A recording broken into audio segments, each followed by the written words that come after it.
Assalamualaikum warahmatullahi wabarakatuh. Selamat datang dan ketemu lagi dengan aku di channel Hurlaini Wulandari. Buat yang belum subscribe, jangan lupa untuk subscribe dulu ya. Aktifkan notifikasinya, like, comment, dan share.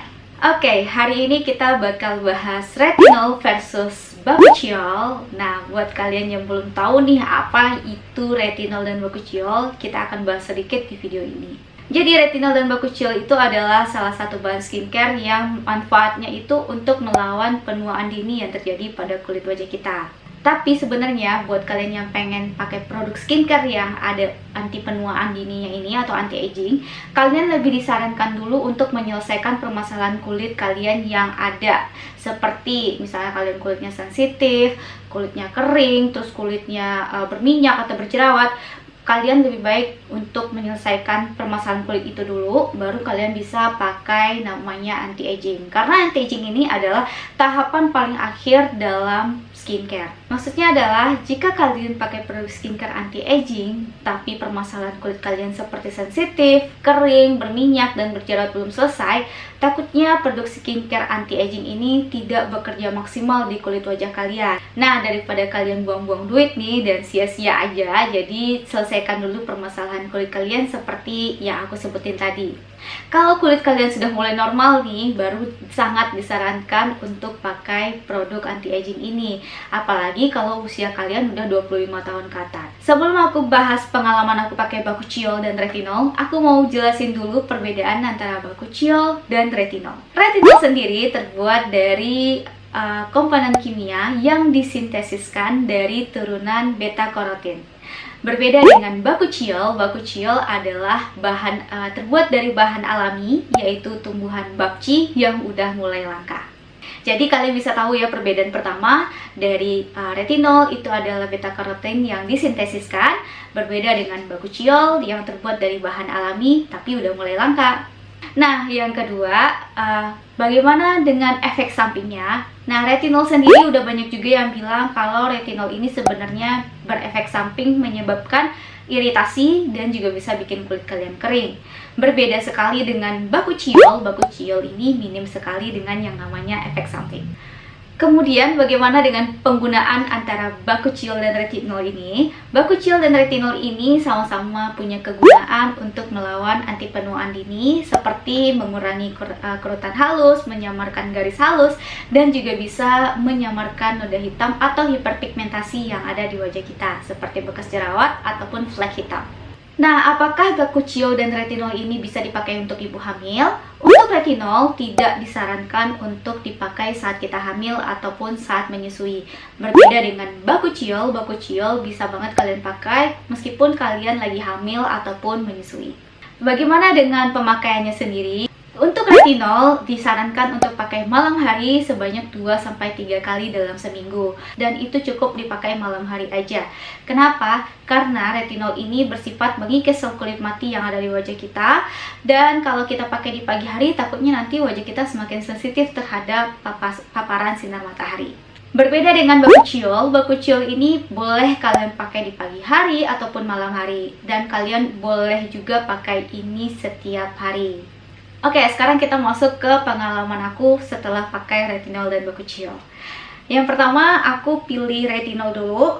Aku pilih produk Aquaskin yang Miraculous Retinol Ampul yang ada retinolnya. Jadi selain retinol, kandungan di dalam serum ini juga ada peptide, vitamin E, pomegranate, dan green tea. Sayangnya aku dapat produk ini kan dari adik aku, jadi kotaknya udah nggak ada. Dan dia sekarang lagi hamil, makanya dia kasih retinol ini ke aku.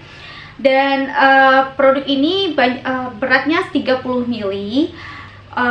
Untuk teksturnya sendiri, teksturnya itu butek gitu, warnanya agak kuning dan pekat, tapi dia mudah meresap ke kulit wajah kita. Dan aku sih ketika pakai ini emang cepat sih meresapnya, dan dia nggak ada wanginya sama sekali, jadi nggak ada parfum tentunya. Yang aku suka dari produk ini, kenapa aku pengen banget nyoba produk ini, karena aku udah pernah lihat review dari Suhaib Salim. Waktu itu kulitnya emang lagi sensitif juga, tapi dia berani nyobain produk ini dan dia bilang kalau produk ini cocok aja buat kulit dia yang sensitif. Makanya aku pengen banget nyobain retinol Aquaskin ini. Nah, setelah aku cobain ke kulit wajah aku, Itu aku pakainya cuma sekali seminggu waktu itu. Di minggu pertama aku pakai itu berasa ada celikit-celikitnya, emang aku ngerasain perih. Dan keesokan harinya aku ngeliat milia aku kan punya milia nih di bawah mata. Itu milia aku mulai mengecil. Dan di sana aku mulai suka sama retinol ini, walaupun ya aku ngerasa kurang nyaman ketika pakai retinol ini. Nah, di minggu kedua aku pakai lagi retinol ini dan rasanya itu masih tetap sama, masih ada celikit-celikit, masih ada perihnya juga, dan tetap aja besoknya si milia aku semakin mengecil tentunya. Nah, di minggu ketiga setelah aku tahu yang namanya trik layering, kalau kita mau pakai serum retinol itu lebih baik kita layer dulu. Jadi setelah kita cuci muka, setelah pakai essence atau toner, kita pakai moisturizer dulu. Setelah pakai moisturizer, baru kita pakai serumnya, serum retinol ini. Setelah pakai serum retinol ini, baru bisa kita pakai lagi moisturizernya. Jadi di layer gitu, biar kulit kita nggak terlalu sensitif pakai retinol ini. Dan aku ngerasain nggak ada lagi yang namanya celikit-celikit dan perih-perih ketika aku pakai trik layering ini. Dan hasilnya keesokan paginya emang terlihat sama. Kulit wajah aku jadi lebih lembab tentunya karena moisturizernya 2 kali pakai ya. Kemudian milia yang paling aku notice itu adalah milia aku itu emang semakin mengecil juga. Nah, selanjutnya aku bakal ceritain gimana pengalaman aku setelah pakai Bakuchiol. Aku pilih brand dari True to Skin, ini anti aging serum. Yang ini aku bakal liatin gambarnya di sini. Oke. Selain dia itu mengandung Bakuchiol itu sendiri, dia juga ada probiotik yang bisa mengimprove kondisi kulit kita. Terus juga ada PHA sebagai gentle exfoliator, dan katanya juga bisa untuk semua jenis kulit. Terus juga bisa dipakai siang dan malam. Nah, manfaatnya itu kalau dari kotaknya dia bilang alternatif alami untuk retinol, membantu menjaga elastisitas kulit. PHA membantu melembabkan dan mencerahkan warna kulit yang tidak merata. Cocok untuk kulit sensitif. Cara pakainya setelah toner, gunakan 2-3 tetes pada wajah dan tepuk ringan sampai sepenuhnya terserap. Biarkan serum meresap dalam beberapa detik sebelum menerapkan regimen kulit Anda yang lain. Nah, jadi itu tadi klaimnya bisa untuk kulit sensitif, bisa melembabkan, bisa mengangkat sel kulit mati karena dia punya PHA juga. Dan aku bakal liatin teksturnya ya. Dia botolnya seperti ini. Aku sih suka sih botolnya dan packagingnya, cantik menurut aku. Ini beratnya 20 ml dan itu harganya cuma 100 aku lupa, udah lama banget sih soalnya. Dan ini dia bening gitu ya, isi di dalamnya tuh bening. Dan serumnya itu kalau menurut aku sih kayak mirip-mirip oil gitu, tapi nggak terlalu oily. Jadi agak-agak ada rasa-rasa oilnya, tapi dia nggak oily banget. Dan juga mudah meresap. Nah, setelah aku pakai serum ini, aku pakainya 3 kali dalam seminggu dulu waktu itu. Dan bener banget kalau aku nggak ngerasain yang namanya celikit-celikit, nggak ada yang namanya perih, tidak seperti retinol yang tadi ya. Dan aku tidak ngerasain yang namanya merah ataupun gatal dan panas, nggak ada sama sekali. Dan dia cepat banget meresap juga. Dan keesokan harinya ketika aku lihat di kaca, aku tidak merasakan perubahan yang signifikan seperti retinol. Jadi kalau ditanya apakah dia langsung kelihatan hasilnya, enggak. Menurut aku lebih bagus retinol ya. Retinol itu sekali pakai aja aku udah bisa melihat hasilnya gitu di kulit wajah aku. Tapi berbeda dengan Bakuchiol. Menurut aku mungkin Bakuchiol ini kalian kalau pengen ngeliatin hasilnya yang lebih signifikan harus rutin dulu makainya. Jadi kalau seandainya retinol tadi cepat kelihatan hasilnya, sedangkan Bakuchiol mungkin butuh waktu yang lebih lama. Oke, tadi kalian udah tahu perbandingannya seperti apa, Bakuchiol seperti apa, dan retinol seperti apa.